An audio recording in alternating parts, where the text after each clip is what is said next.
Hello and welcome everybody to this webinar, People Make Change, harnessing the power of people's experiences to bring about a fairer future.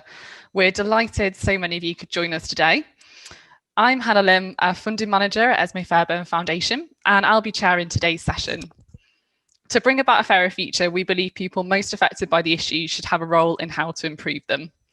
This means bringing the voices, perspectives and experiences of people facing injustice and inequality into the decision-making process. In this webinar, you'll hear from people who are using their experiences and voice to bring about change to improve the care system.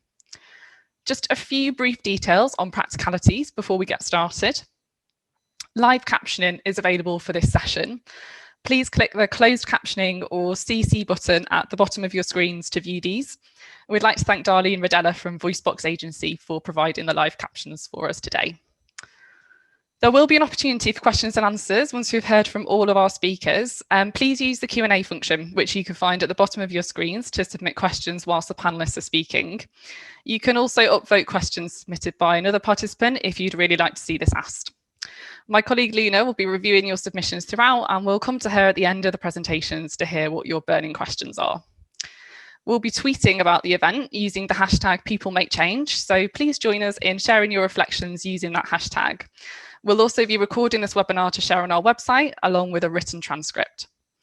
We're very excited to be joined by our speakers today, who will give you a wave as I say their name. We have Henrietta Imoreh, an applied theatre practitioner and EY Foundation's Programme Delivery Coordinator.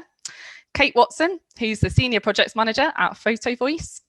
Chelbi Hillan, who is Drive Forward Foundation Policy Forum Ambassador, and Sophie Hutson, also Drive Forward Foundation Policy Forum Ambassador, and Megan Sutherland, Vice Chair of the Board of Who Cares Scotland. Before we hear from those fantastic speakers then, I'm going to hand over to Caroline Mason. Caroline is the Chief Executive of Esme Fairbairn Foundation, and she's going to give us some brief background on the Foundation's new strategy and why that's brought us here today. Over to you, Caroline. Hello, everyone. First of all, thank you very, very much for taking the time to come and hear about our new strategy and in particular our plans around a fairer future. I have to admit that this is the first webinar we've ever done where we have led the seminar. And actually, this is the first time I think I've had to articulate our new strategy publicly. So I hope you'll bear with us. Esme's always been an incredibly responsive foundation. Our previous strategy was really to effectively support other people's outcomes. And we had a really broad range, up to 1,000 organizations at any one time, covering up to sort of 29 different beneficiary groups across the arts, children, education, the environment, food, and that was fine for the times, but we are living in a different world now, and there are just some huge changes underway, which we all know about. The old systems are effectively falling apart. We've got the issues of climate change, we've got COVID, which have revealed incredibly stark inequalities, which were there but have become very explicit. So we have spent the last while thinking about what is the role of philanthropy in this new world, and specifically, what could the role of Esme be if we want to be more than just an organization that supports good work. How can we become an organization that is actually proactive and very clear about what its purpose is? And we did a lot of consultation, and I suppose I can summarize the changes in what we're doing in 3 ways.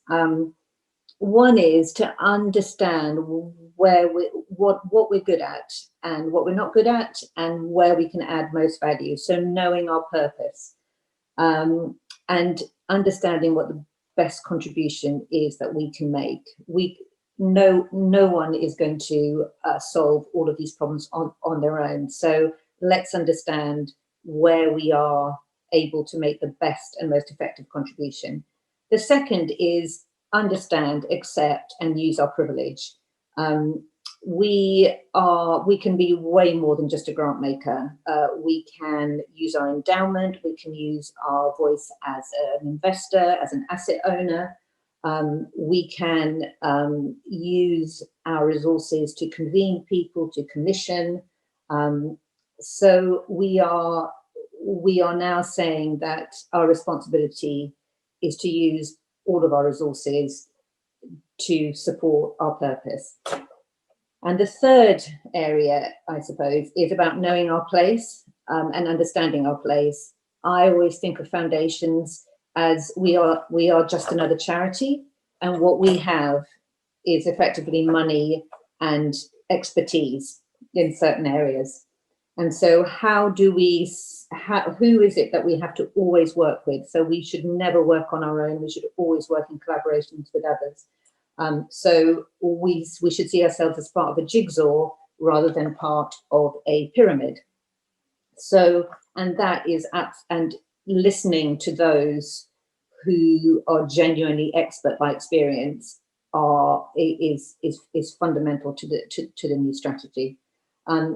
And the three areas that we believe is where we can contribute most is, first and foremost, in what we're calling our natural world, which is we are one of the very few environmental funders at scale in the UK. And so we have combined our environmental and food work, and we want to restore and protect the environment and our natural world, and also make sure that people benefit from it.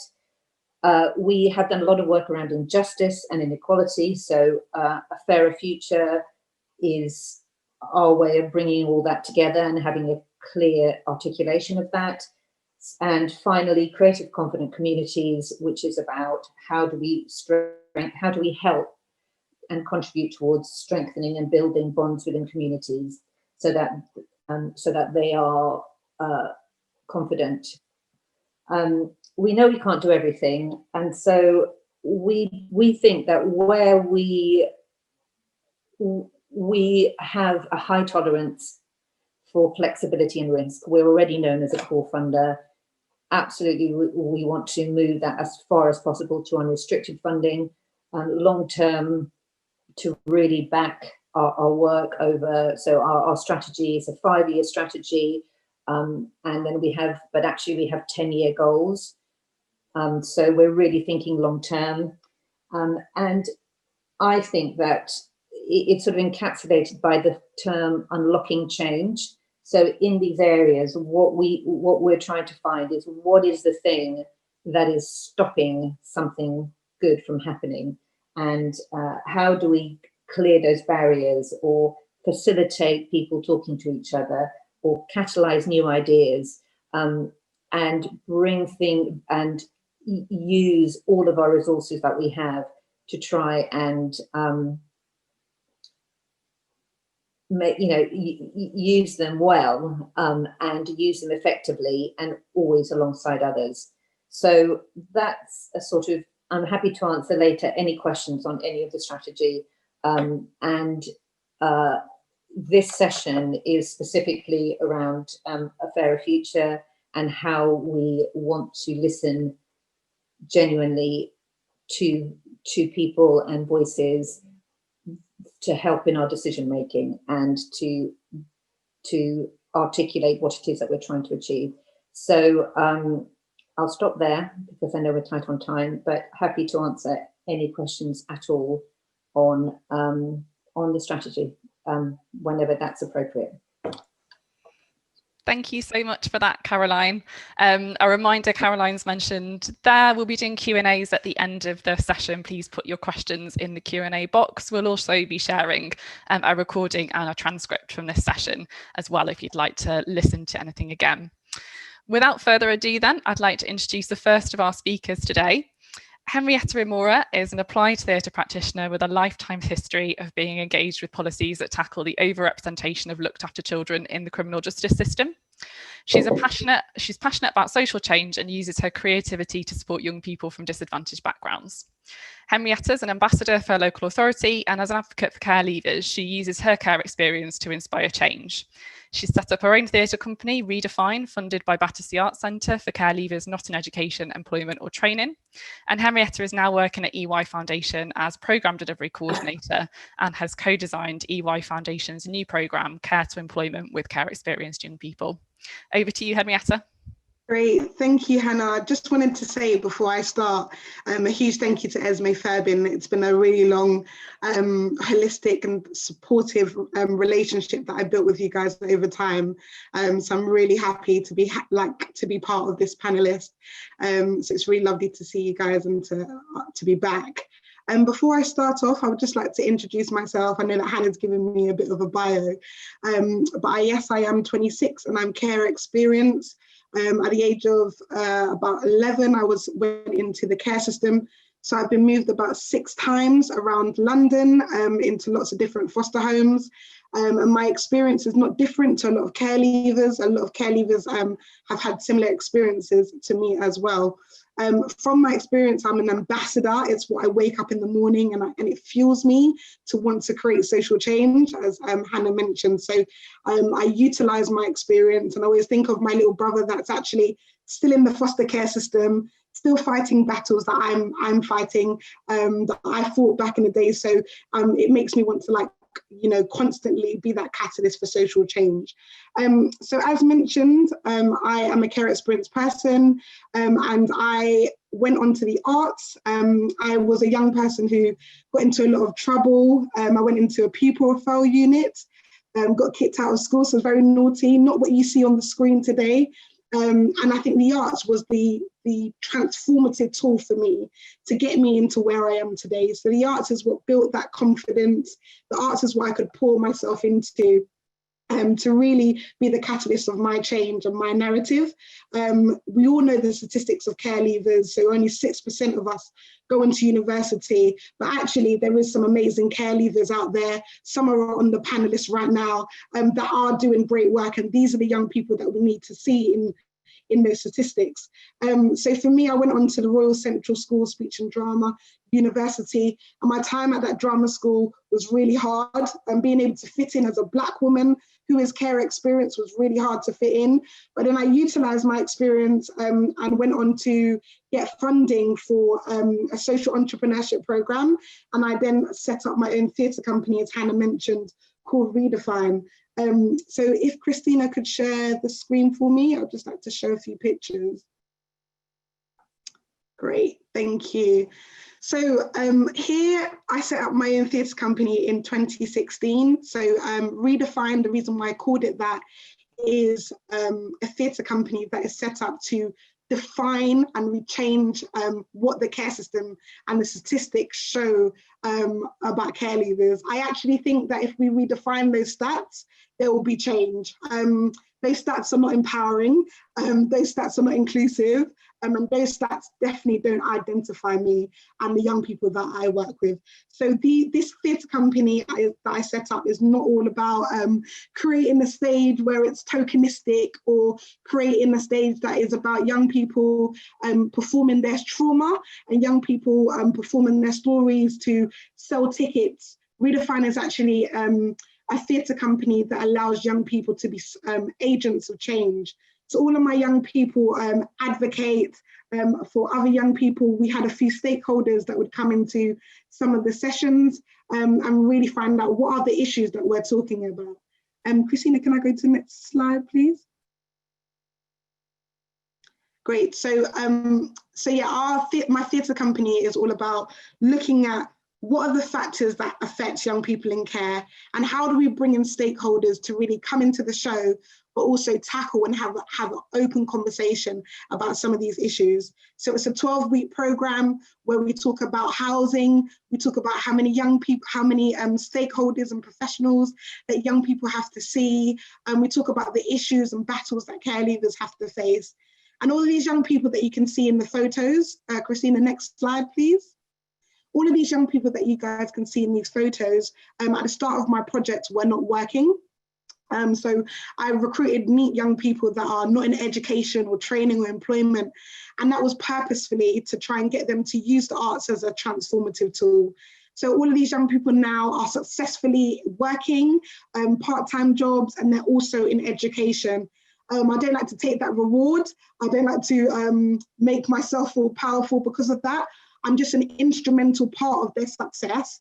But a lot of them are just like to me, and they constantly tell me that representation is key.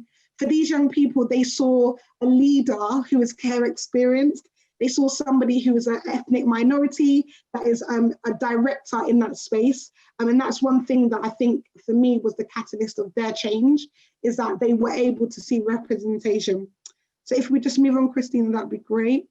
I constantly put out loads of statistics around my theatre space to really showcase what is happening, and if people are not aware of the statistics and the landscape of care.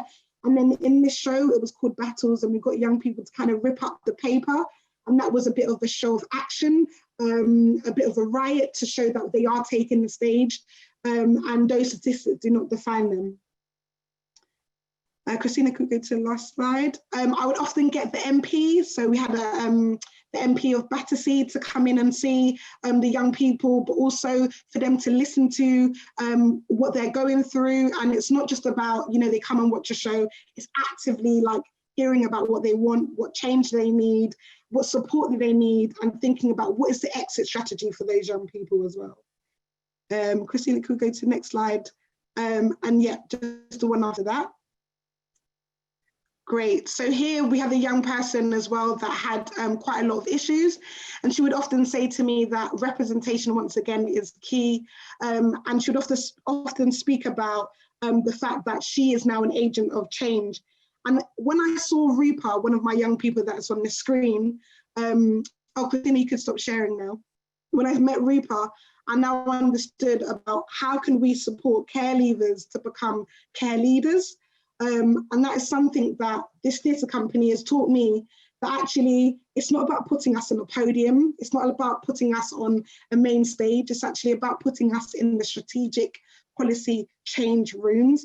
And I'm getting to the point now where I'm often tired of speaking. I want to be part of that influence. I want to be part of that change making. And that's something that I wanted to leave with you guys today. I actually wanted to share my screen and show you guys all an image. Okay. Hannah, could you see the screen okay? I can, yeah. Amazing. Okay, so here, I saw this image and it actually encapsulates exactly what I'm talking about. So at the bottom in the first corner, it says, "I am tired of fighting to be heard." And in the second image, it says, "We want to hear from you. We will help you be the voice that you could never be. And so tell me about your trauma." And it's a fantastic opportunity to get your voice heard. We'll make your story into our story. And actually want you guys to all visualize this image and take a moment to really think about how many times care leavers are often asked to be at the podium to talk about their trauma. But actually, how many of us are at the boards? How many of us are at our trustee? How many of us are the vice chairs? And that is where I want to be. And that's where I think care leavers need to be. So at the moment, I'm a trustee of 2 boards and for 2 amazing charities. And I do lots of work outside. But actually, I look at my own social capital and I look at my own privilege of being in the arts sector. And I often think about how can we enable young people that don't have these opportunities or don't have a network to talk to the big charities like Esme Thurbin. How are we upscaling those young people to speak? I think we need to start to unlock the change, and the change starts to think about the shift of power and that dynamic. Organizations need to shift their power, and I think it's time. It's time that we've seen with the Black Lives Matter movement. That's just a movement in itself.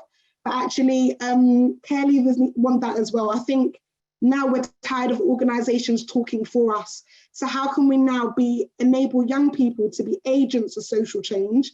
And how can we enable young people to be agents that can now go out and really spread that power? So how can we shift that power? and get them onto the boards. And that's something that I would just want to leave with everybody today. And I'll be able to take questions after as well. But I think for me, that is one thing that I'm really passionate about, is that care experience people are quite tired of their speaking about their trauma. And I think now, through COVID and through everything that's happening, the young people are the next generation and they're very political. And I think the charity sector have a duty to these young people to really shift their power. So that's the last thing you're going to hear from me today. Thanks for listening. Thank you so much, Henrietta. Some really powerful comments there, I think, on the importance of challenging those negative narratives and of using the power of the arts to share and to represent those transformative stories as well. So thank you so much for speaking to all of that. Please do remember, I can see some of you already. If you have any questions for any of our speakers, just submit them via the Q&A function, and we'll come to these after all of the presentations. On to then our next speaker. Kate Hutson is Senior Projects Manager at PhotoVoice, a UK-based charity that delivers participatory photography, digital storytelling and self-advocacy projects with underrepresented communities in the UK and internationally. PhotoVoice, alongside a consortium of partner organisations, is currently delivering Care Levers in Focus, a 3-year project which uses participatory photography to develop advocacy materials with care experienced young people to inform and improve services and support for other care levers across England and Wales. Over to you, Kate. Great, thank you very much, Hannah, and thank you, Esme, for having us involved in such an interesting event. Just to echo what Henrietta said, it's amazing to be part of such an inspiring panel, so I'm really looking forward to hearing the other speakers as well. I'm going to use a slideshow, so I'm going to share my screen, so just bear with me while I do that. So just to check, Hannah, is that sharing okay? That's all sharing fine. Fantastic. Okay, so yes, my name's Kate and I'm Senior Project Manager at PhotoVoice. PhotoVoice works internationally in partnership with a range of different organisations, and we work across a range of different issues. And the issues that we work with are really diverse, as is the way that we employ our methodology. But throughout all of these projects, our overarching vision is for a world in which everyone has the opportunity to speak out and to be heard. And we use photography to deliver positive social change. Our methodology brings together participatory photography, participatory development, and grassroots collective action. And the direct participation of the groups and individuals that are involved in the issues that we seek to change is really central to our approach. So we place the camera in the hands of the individuals where they have the opportunity and the power to show their own realities and to affect the changes that they want to see. So in 2019, PhotoVoice and a range of partners who you can see on the slide here launched Care Levers in Focus. As Hannah said, it's a project which explores the perspectives of care experienced young people using photography as a tool for advocacy. And to ensure that the voices of these young people are central in championing the changes that they want to see. Participants have been sharing their views on what's working and what could be improved in the support and services that they receive. And these insights will be made into new resources and toolkits, which will be distributed across the UK to support other young people in and leaving care. So while the experiences of each care experienced young people is different, and obviously the support and services that they receive need to reflect this diversity of experience, as we all know here, in general, the outcomes for care experienced young people are far worse than their peers. So in the last year, we have been running a series of workshops using participatory and photo advocacy with different age groups of young people. And they've been reflecting on their experiences of care and the support that they've received. And their work explores some of the barriers that you can see on the slide here. But really importantly, it also identifies solutions and opportunities for change. And so it's not about them simply recounting their experiences and trauma. Because we believe that they're the real experts in the issue and want to offer them the opportunity to make sense of their experiences, to inform future safeguarding, but also to gain agency so that they can equip other services and practitioners to support them better. So I'd like to share with you now just some of the work produced by the young people. It represents their thoughts, responses, and experiences through photography and text.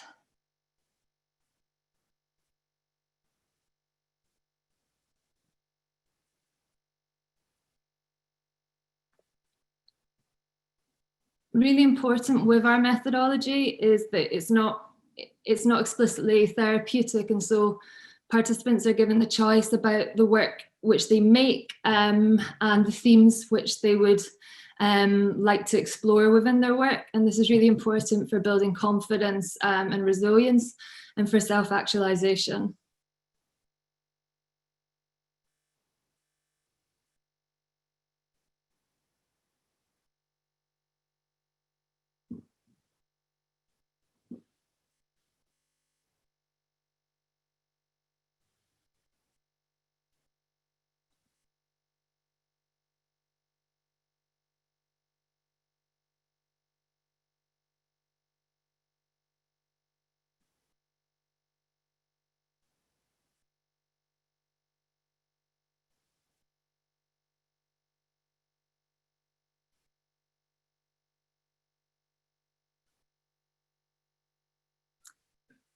So key in this project is the meaningful engagement of young people throughout the project lifespan, beyond those initial workshops where they're making the work.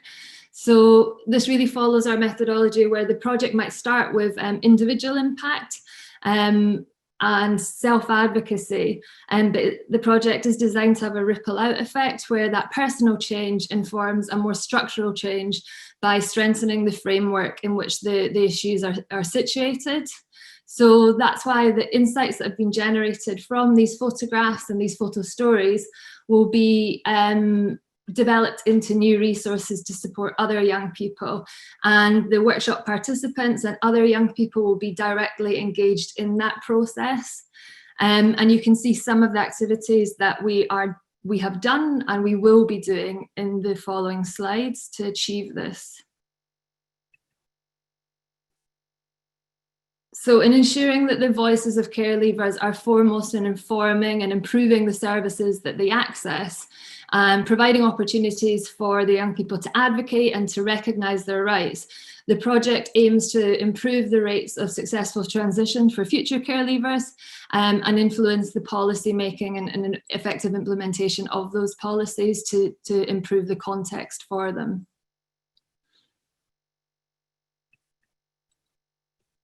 So I think we all know that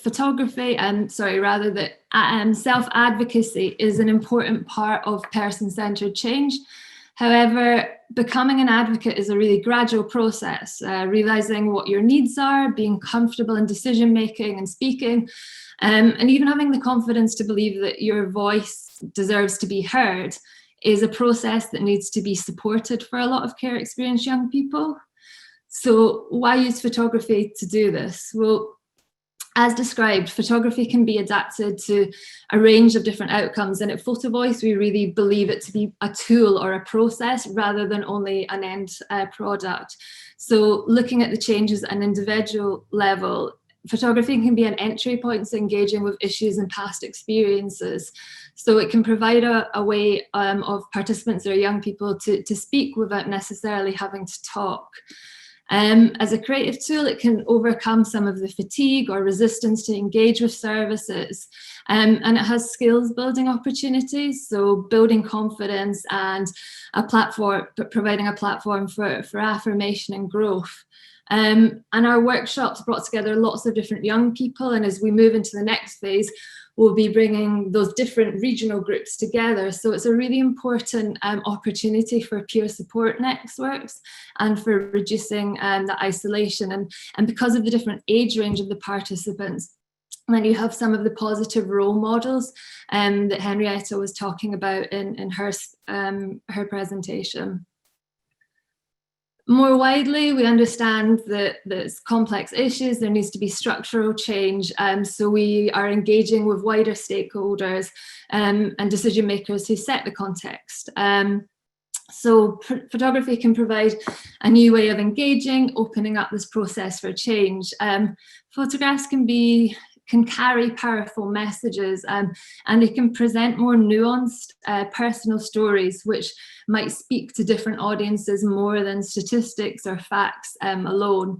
And they can be easily disseminated. Photography is everywhere. We can reach really wide audiences from those initial workshop groups and young people that we work with. I just wanted to share this quote by photographer Irving Penn, which kind of points to the power or the potential for photography to affect change. So a good photograph is one that communicates a fact, touches a heart, leaves the viewer a changed person for having seen it. It is, in a word, effective. And I think that sort of encapsulates the impact that we believe that the participants' work is having and will continue to have as we move forward with this project. This project is an opportunity to share authentic voices, to gather insight and to devise ways of achieving sustainable improvements for the support that young people receive. Our methodology is about applying creativity, partnership and cross-sector activity.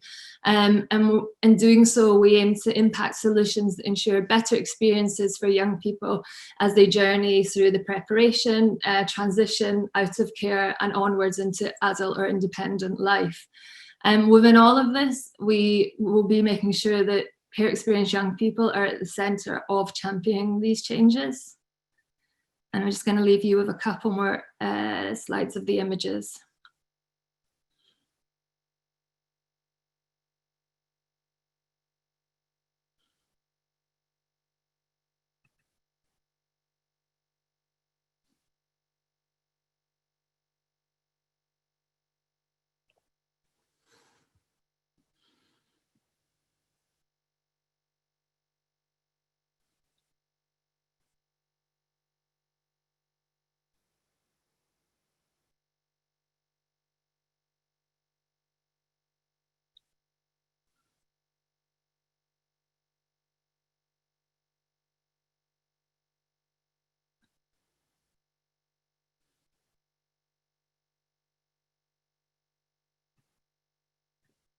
Great, thank you. And I will stop there. Thank you so much, Kate, for that presentation and for sharing some of those amazing photo stories with us as well. I think we'd all agree with that quote that they are indeed effective. And for those particularly inspired by what we've heard about the value of creativity, I'd recommend joining another webinar we've got planned for this series. Creativity is Everywhere. Will be on the 3rd of December. More details are on the ESME website. On to our next speakers then, we have Chelbi, Hillan and Sophie Hutson. Chelbi and Sophie are Drive Forward Foundation Policy Forum ambassadors. The forum is made up of Drive ambassadors and care experienced young people with the aim to communicate the disconnect between policymakers, parliamentarians and the lived experiences of those in and leaving care. Sophie is a 22-year-old care leaver who's campaigned for change since her teenage years. She's just finished her degree in educational studies at Manchester Metropolitan University, and Sophie was one of the founding members of Drive Forward's Manchester Policy Forum. Chelbi is a student at the University of Strathclyde studying immunology and microbiology and has taken a year out before her master's year to work as Vice President Education at StrathUnion. For the past 2 years, she's been deeply involved with student politics and campaigning for the better treatment of students, especially care experienced students. Her journey through activism was inspired by a fellow care experienced speaker, and she hopes to similarly inspire the next generation of activists. Sophie, over to you. Hi, so for me, I've been promoting the voice of children in care since I was 14. So I moved into care at the age of 13, and I started by the fact that my friend had to have a DBS check for me to go and visit her. So I started to get in touch with my local authority saying, well, why are you doing this? None of my friends have to do this. And started going through the whole rigmarole. I ended up joining the Children in Care Council and being involved with that for that. And then continuing on from there, I got through secondary school and carried on with my local authority. And then moving up to uni, I became a care leaver ambassador, which is basically using my lived experience to work with other children and young people within education from the university to help inspire them to continue into higher education, because obviously we all know the statistic of young children in care going into higher education is so low, and it's because they don't feel supported and they don't feel like that is an option open. And then I got invited to the Drive Forward policy, so I was part of one of the founding members in Manchester. I started about a year ago, and the one main thing that I've done for them is I was a part of the Greater Manchester Higher Education scheme. So basically what we did is we got a bunch of local authorities and university heads and different people from that area together, and me and a few other care leavers did a massive presentation on what care leavers need in order to be able to access university and have the right support at university, because we don't have parents and stuff to fall back on. We're currently doing a new scheme at the moment where we're trying to promote better mental health services throughout care leaving services and promote that through change in policy. So Chelbi, over to you. Thanks, Sophie. So my journey into, I guess, activism started from hearing someone speak at an event. So I didn't know I was care experienced until a couple of years ago, because obviously there's a lot of different ways you can define care, and I don't think anyone's experience is particularly the same. So I found out maybe like 2.5 years ago I was care experienced, and since then I've just been on a kind of whirlwind trying to get the message out there. So when I registered for support, I was already a student rep, so representing was something that I was kind of used to. And now I thought, okay, I'm care experienced. How many people don't know they're care experienced or don't know how to access the support for care experienced students at university? How many people are slipping through the cracks, essentially?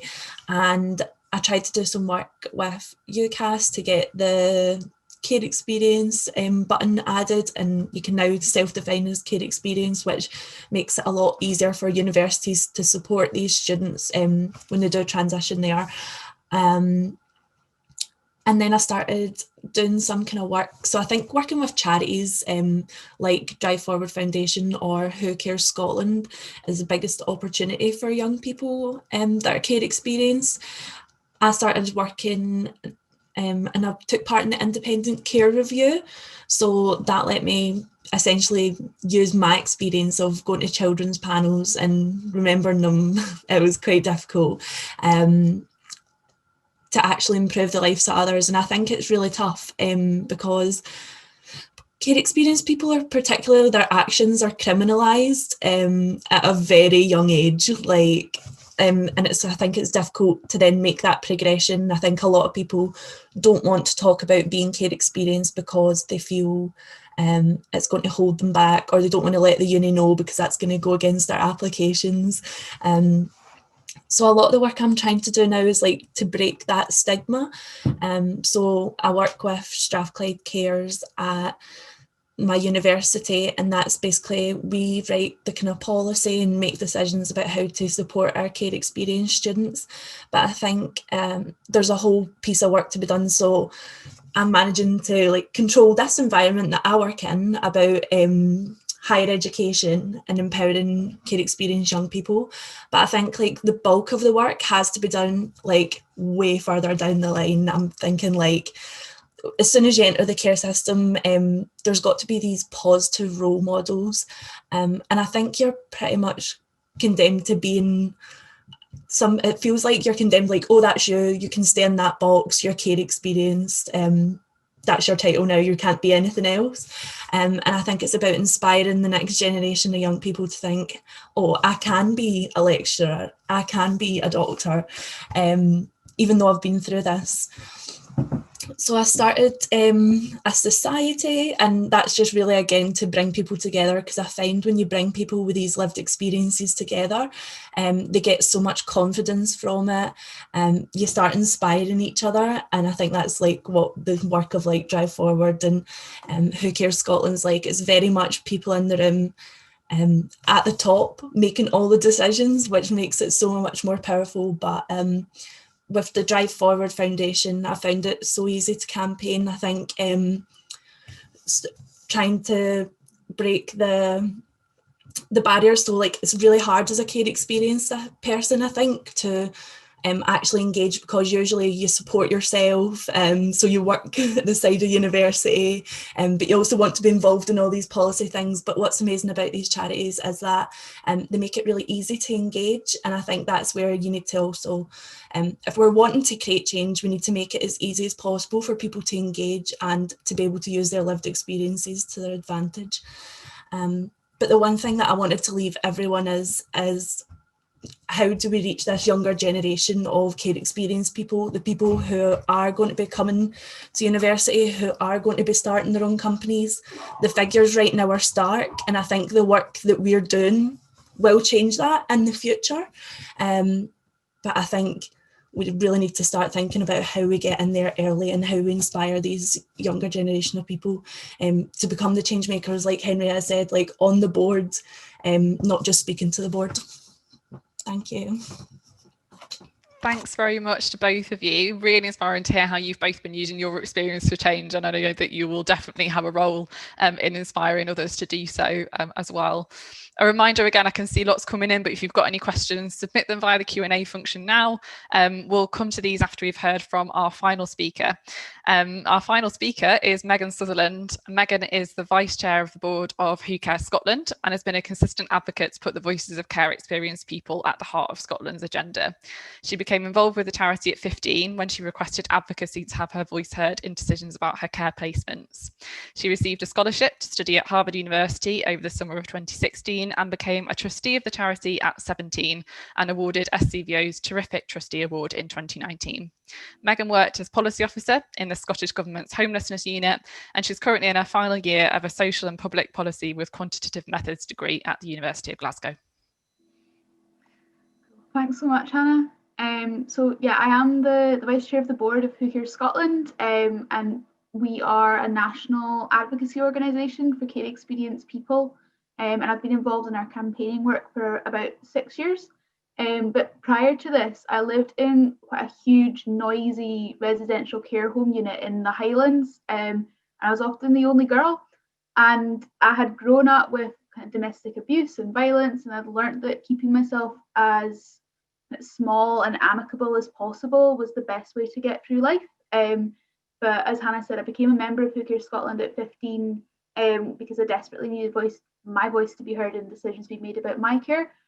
So I was offered truly independent advocacy, which meant an advocate that existed solely for me to speak on my behalf, and they had no vested interests or ties to a care provider or a service. They had the freedom to say to me as a child, "You're my boss, what do you need from me?" And so you can imagine that they're not always the most popular person in the room, but they were, for me, however, the most trusted person. And over time, I became more able to speak for myself with their support beside me, kind of reassuring me that what I was saying didn't sound stupid or unreasonable, but was actually just what I deserved and what I should be getting anyway. And I became more involved in participation activities, going to our summer camp, where a lot of our young people for the first time experience non-judgmental friendship and belonging, attending local groups such as our champions boards, which bring young people together with the key decision makers in their local authorities, and also attending and organising our past 5 Christmas Day dinners, as sort of past roast potatoes between other laughing young people who would otherwise have been on their own all day. And the sum kind of total of all of this was that I became part of a wider community. I became aware of other young people's stories and the practical and financial and emotional challenges that they were also living with due to a failing system. And I became more and more determined not only to self-advocate for better for myself, but for as many others as possible. And Who Cares Scotland basically empowered and supported me to become that activist. So for some context, our charity was founded by a group of social workers in 1978 who were tired of their hands being tied by like procedures and bureaucracy that was stopping the children in their charge from being heard and getting what they needed.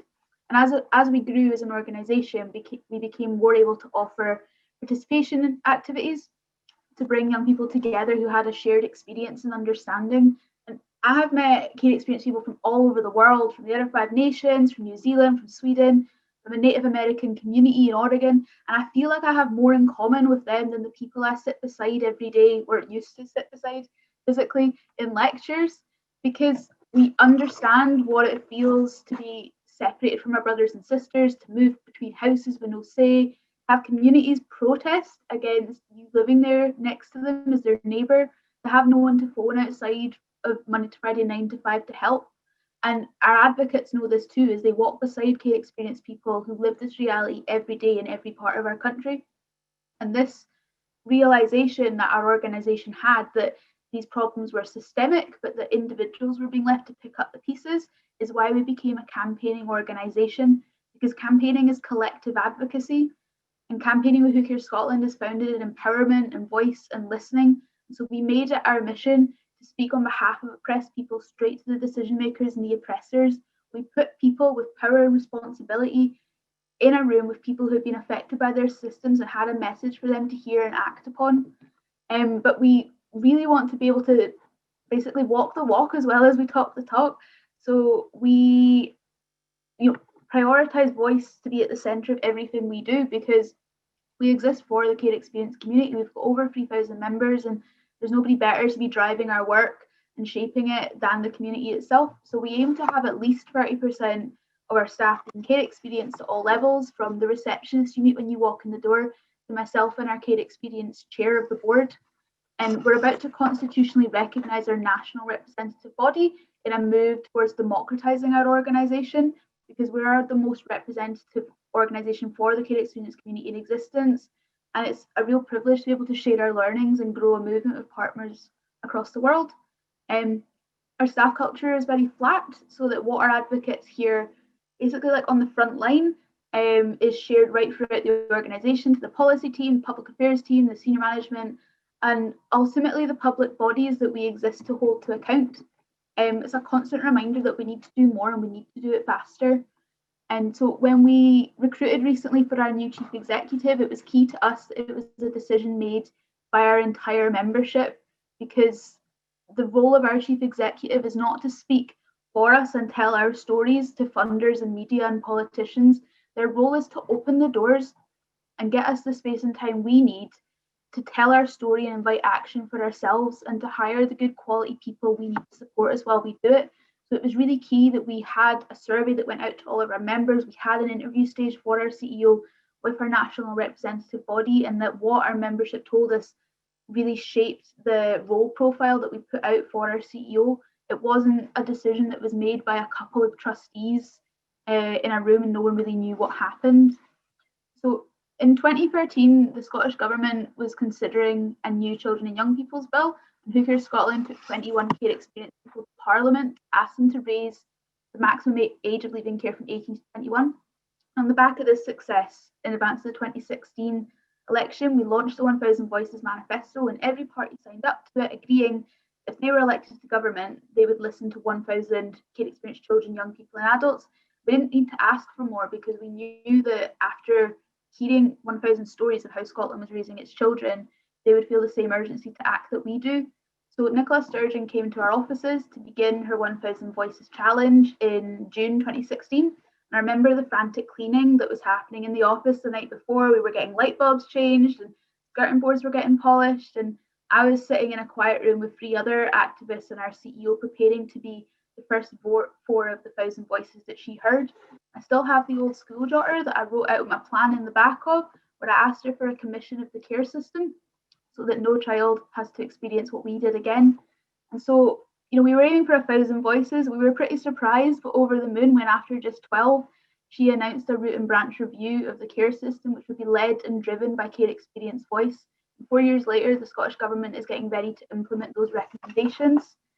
But as other speakers have said today, getting to a point of understanding that someone like I could have something useful to say that could help to transform a small part of the world was a massive process. And if you'd asked me when I was in residential care what transformative change I would have wanted, I would have told you that I wanted Wi-Fi. But now I would tell you about lifelong living relationships and equal opportunities and outcomes and life chances for children who have the billionaire government as their parent. But people need guidance and support to think really deeply about what is possible, and especially young people that have spent most of their lives limiting their expectations of adults and having their own expectations managed.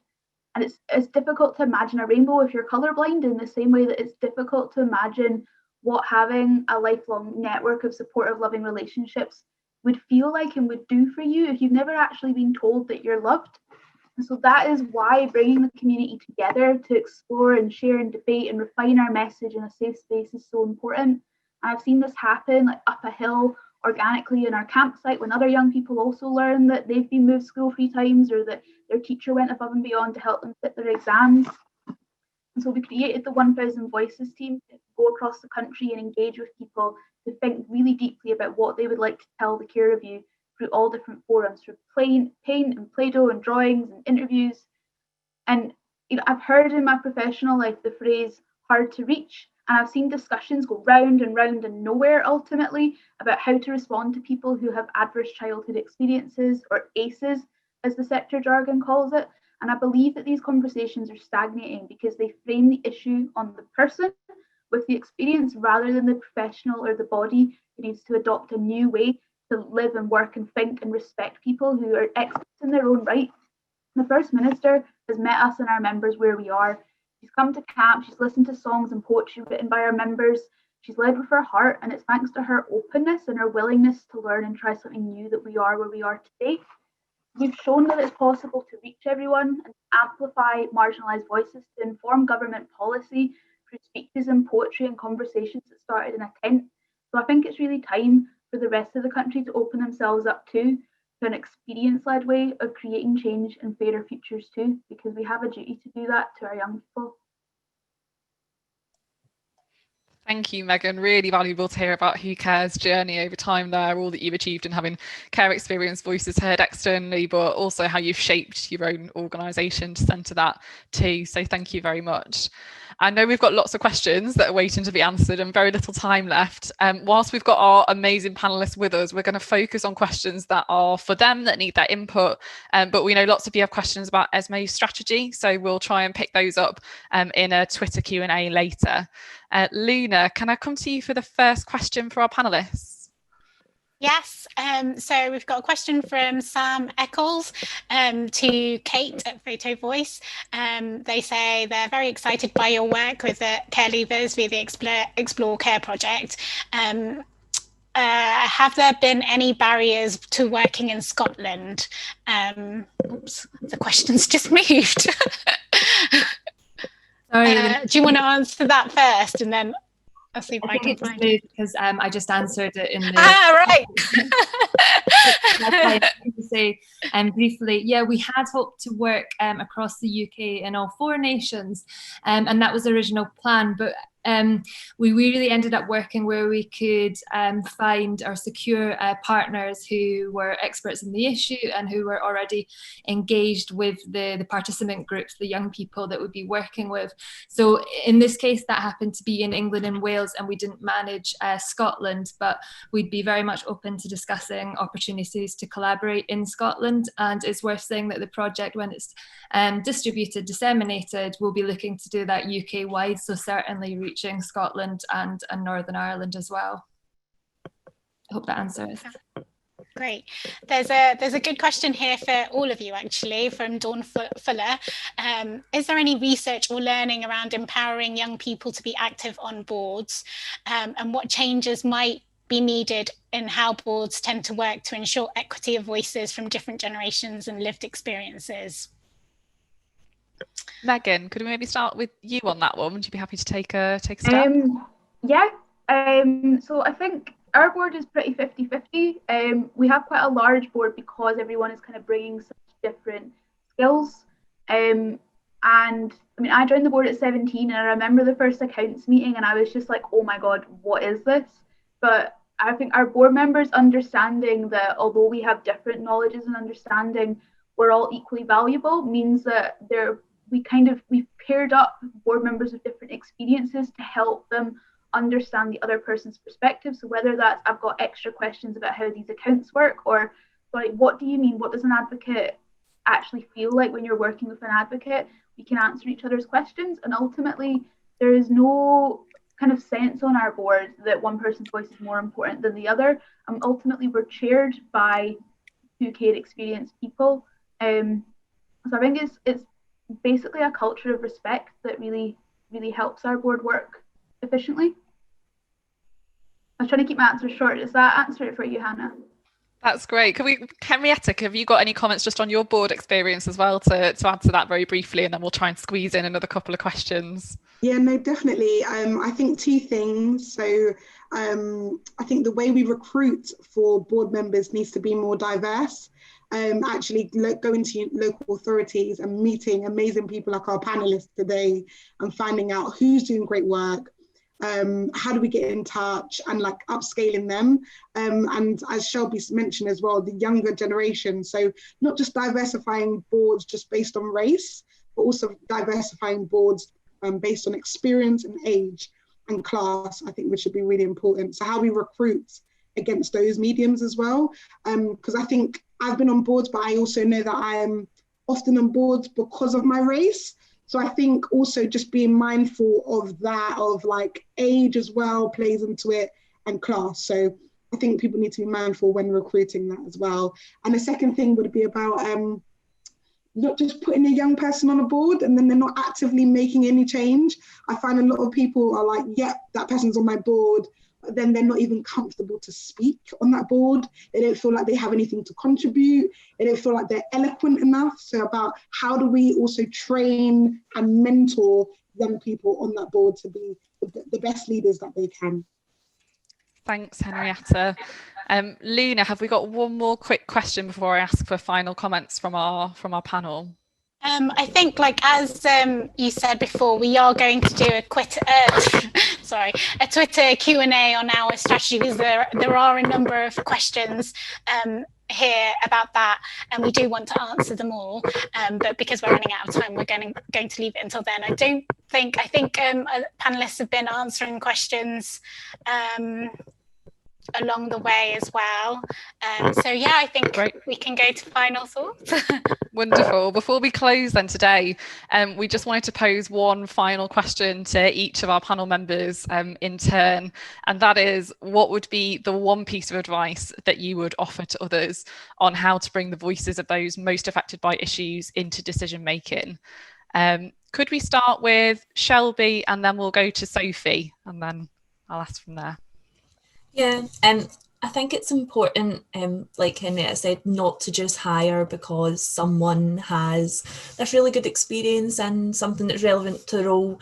I think the experience can be a pretty broad term, and the experience you bring doesn't necessarily need to be like academic or past experience. It can just be you being who you are and having your lived experiences. That's going to be really valuable. Sophie, you got any thoughts?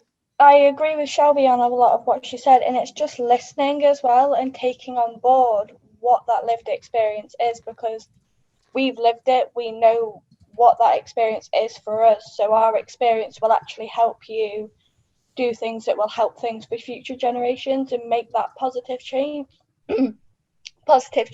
in the future.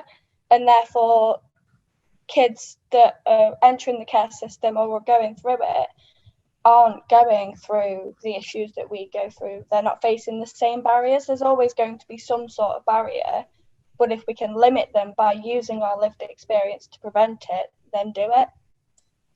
Thank you. Can we do Henrietta and then Kate and then Megan, and then I'll close the session? Yeah, great. I'm trying to limit this down because I've got a few points. But the top two, one is about shifting power. So start to see that relationship where young people are the experts and actually they are the professionals and you're not. So I think if we start to shift that power dynamic, that would be the best advice. We don't want to talk to any more professionals. We are actually the experts. We know quite a lot about care experience young people, and we can help better your organizations. So start to shift that power. That'll be the first thing. And the second thing is there needs to be more care in the care system. So how do we become more human, and how do we start to bring more love in everything we do? So yeah, just a bit more love, and start to give them more power, and let young people be the agents of change that they are. Thank you. Kate? Great, yeah, I think I'm probably just echoing what's already been said, but I think this thing about the engagement being meaningful and not just extractive is really important. So we're not simply asking care experienced young people to recount their experiences and struggles. I think this limits them, and they are the expert and have this expert knowledge and insight. So we should be asking them, what are the solutions? What are the opportunities for change? And then the second point would be this engagement, it can't be kind of tokenistic. It's a process for young people to become self-advocates. It needs supported. It's about supporting them to realise that their voice actually does matter. I think photography is a great way to do that, but whatever your approach, it's about supporting so that there's meaningful participation that can drive long-term change. Thank you. And Megan, a final word from you on how we bring those voices in. I think it's key about examining power honestly and critically, and naming who has power and who doesn't, creating spaces for us to reflect together and the support to imagine what could be possible, as well as taking the risk to let us have the opportunities, to have the platforms to be heard, and the respect to let us take it. Thank you. I think really sadly that's all we've got time for today, but I'm sorry that we couldn't get to all of your questions. We're delighted to see that the discussion has sparked such a conversation though, and for those of you who wanted to continue that with any panelists in particular, we'll be putting up a slide at the close of this session with contact details for all of the organisations discussed today if you'd like to get in touch with them. I know the conversation has certainly been really thought-provoking for me, so a big thank you to all of the speakers for that, to Luna for a wonderful job there fielding questions, and a big thanks to all of you who've joined us today for the session. A reminder that you will be able to find a video and a transcript of this webinar on our website soon if you'd like to share or watch any of the contributions again to refer back to any of the important points made. And we also have 2 further webinars coming up, Creativity is Everywhere and Restoring Our Natural World, so please see the ESME website for more details of those. A big thank you again for joining us today. We hope that you found this a useful session, and it's a bye from all of us for now. Thank you.